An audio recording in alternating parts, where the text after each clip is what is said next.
بھارت دہشت گردی کا سب سے بڑا سرپرست ہے، ایسے بیانات تسلیم شدہ حقائق کو مسخ نہیں کر سکتے۔ وزیر دفاع خواجہ آصف کا بھارتی وزیر دفاع راج ناتھ کے بیان پر سخت رد عمل۔ کہا ایسا بیانات مقبوضہ جموں کشمیر کی قانونی حیثیت تبدیل نہیں کر سکتے۔ مسئلہ کشمیر کا حتمی فیصلہ سلامتی کونسل کی قراردادوں اور کشمیری عوام کی آزادانہ رائے کے مطابق ہونا باقی ہے۔ ترجمان دفتر خارجہ کے مطابق مسئلہ کشمیر اقوام متحدہ کے سلامتی کونسل کے ایجنڈے پر موجودہ تسلیم شدہ تنازع ہے۔ بھارت کی اشتعال انگیز بیانیاں خطے کے امن کو خطرے میں ڈال رہی ہیں۔ پاکستان ہر مہم جوئی کا مؤثر جواب دینے کی صلاحیت اور عزم رکھتا ہے۔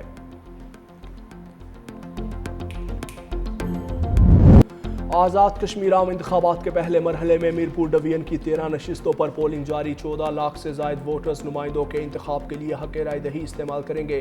انتخابات کے لیے تینوں اضلاع میں سخت سیکیورٹی انتظامات۔ 2316 پولنگ سٹیشنز قائم، 1241 انتہائی حساس قرار اور 724 کو حساس قرار دیا گیا ہے۔ انتخابی اور سیکیورٹی انتظامات کی نگرانی کے لیے 13 زونز اور 205 سیکٹرز تشکیل۔ امن و امان برقرار رکھنے کے لیے پولیس اور دیگر قانون نافذ کرنے والے اداروں کے 18,560 اہلکار تعینات۔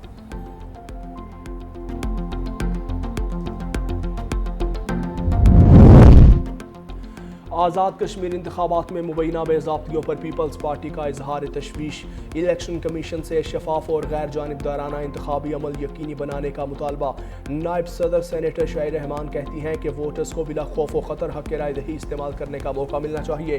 کشمیر حساس خطہ ہے، انتخابی عمل پر پوری دنیا کی نظر ہے۔ بعض مقامات پر انتخابات کو متنازع بنانے اور پولنگ متاثر کرنے کی کوششیں کی جا رہی ہیں۔ ترجمان پیپلز پارٹی ندیم افضل چند نے LA-10 کوٹلی میں دھاندلی کے الزامات کو مسلم لیگ نون کی شکست کا خوف کا نتیجہ قرار دیا۔ کہا چوہدری یاسین عوامی حمایت رکھتے ہیں اور بے بنیاد الزامات عوامی مینڈیٹ کو متنازع بنانے کی کوشش ہیں۔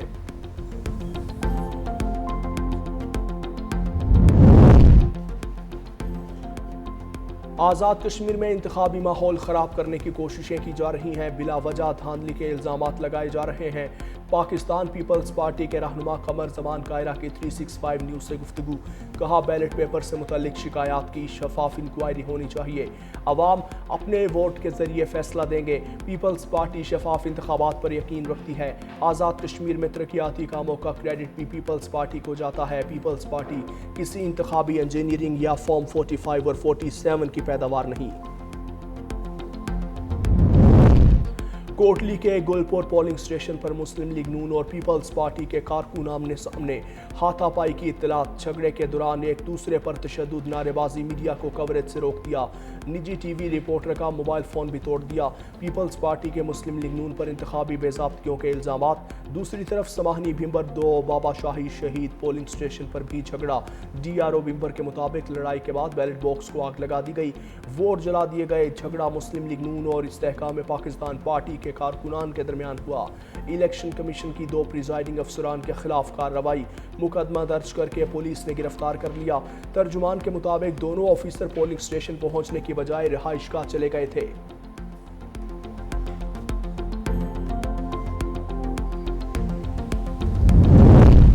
IG police Azad Kashmir captain retired لیاقت ملک کا بھمبر میں پولنگ سٹیشنز کا دورہ، سیکیورٹی انتظامات کا جائزہ لیا۔ کہا میرپور ڈویژن میں انتخابات پرامن اور شفاف انداز میں جاری ہیں، تمام مارکیٹس، ٹرانسپورٹ اور معمولات زندگی معمول کے مطابق ہیں۔ ووٹ عوام کے پاس مقدس امانت ہے، عوام کے تحفظ کے لیے فول پروف سیکیورٹی فراہم کی جا رہی ہے، امن و امان میں خلل ڈالنے کی کسی کو اجازت نہیں دی جائے گی۔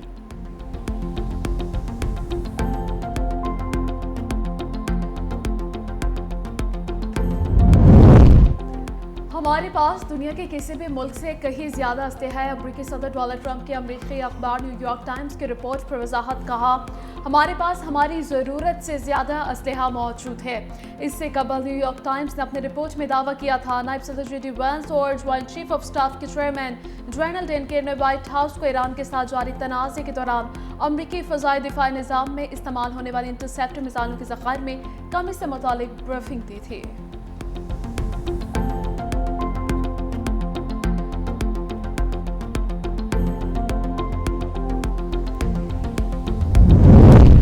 امریکہ ایران پر حملے کر کے خود مشکلات میں پھنس گیا۔ امریکہ نے صورتحال پیچیدہ بنائی، اب خود نتائج کا سامنا کر رہا ہے۔ ترجمان ایرانی وزارت خارجہ اسماعیل بقائی کی پریس کانفرنس، کہا ایران جنگ یا امن سے متعلق تمام فیصلے اپنے قومی مفادات کی بنیاد پر کرے گا، کسی دوسرے ملک کو اختیار نہیں کہ وہ ایران کے لیے جنگ یا امن کا وقت طے کرے۔ اسماعیل بقائی نے یوکرین کے حالیہ اقدامات کو عالمی قوانین کی خلاف ورزی قرار دیتے ہوئے کہا، ایران نے روس یوکرین تنازع میں شروع سے ہی عدم مداخلت کی پالیسی اپنائی، تاہم تہران یوکرین کے اقدامات پر جواب دینے کا حق محفوظ رکھتا ہے۔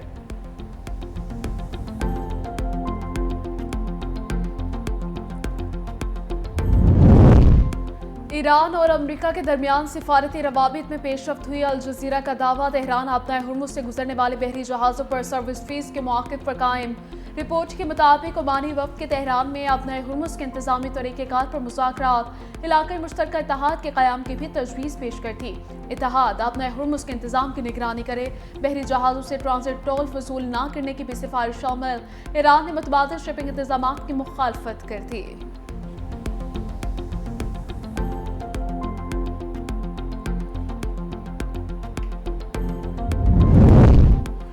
پینٹاگون کی ایران جنگ سے متعلق فوجی جانی نقصانات میں ہیرا پھیری، سرکاری ریکارڈ تبدیل کر کے 4 ہلاک فوجیوں کے نام جنگی ہلاکتوں کی فہرست سے نکال دیے۔ امریکی خبر ایجنسی اے پی کا دعویٰ، کہا ہلاک فوجیوں کو اوورسیز آپریشنز کی الگ فہرست میں منتقل کیا۔ رپورٹ کے مطابق 207 زخمی اہلکاروں کے نام بھی ایران جنگ کی فہرست سے ہٹا دیے گئے۔ پینٹاگون کا کہنا ہے یہ واضح نہیں کہ تمام زخمی اہلکار ایران جنگ کے دوران ہی زخمی ہوئے۔ اے پی کے مطابق جنگ دوبارہ شروع ہونے کے بعد امریکی فوج نے جانی نقصانات سے متعلق معلومات کی فراہمی محدود کر دی۔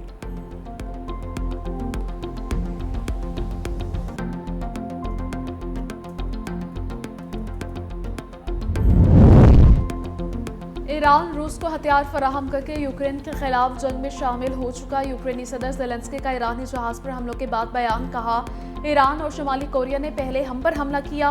جنگ کے آغاز سے ہی ایران نے روس کو ہزاروں شاہد ڈرونز فراہم کیے، ڈرونز کی تیاری کے لیے لائسنس بھی دیے۔ ہتھیاروں کی فراہمی یوکرین کے خلاف جنگ میں براہ راست معاونت کے مترادف ہے۔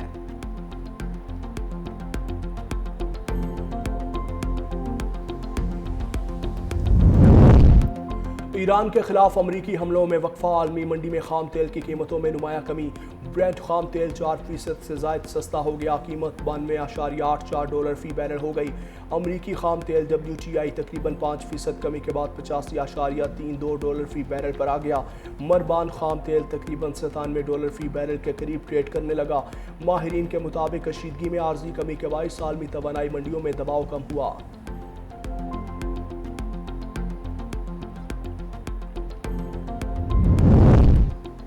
وفاقی وزیر داخلہ محسن نقوی کی منصورہ میں امیر جماعت اسلامی حافظ نعیم الرحمان سے ملاقات، ملک کی مجموعی صورتحال، علاقائی امور، عوامی مسائل کے حل پر تبادلہ خیال۔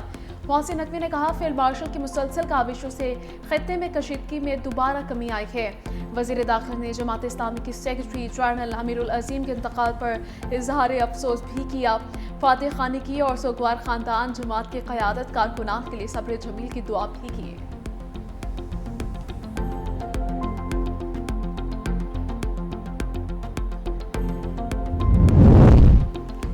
مونسون بارشوں کے باوجود دوسرے صوبوں میں جیسی تباہی نہیں ہوئی، مؤثر انتظامات کے باعث صورتحال کنٹرول رہی۔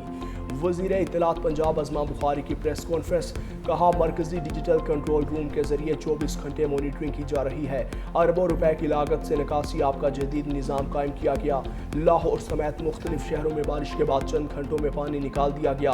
ڈرونز کے ذریعے ڈیمز اور بیراجوں کی نگرانی جاری ہے۔ آزاد کشمیر کے عوام نے احتجاج کے بجائے ووٹ کو ترجیح دی اور مریم نواز کی کارکردگی پر اعتماد کا اظہار کیا۔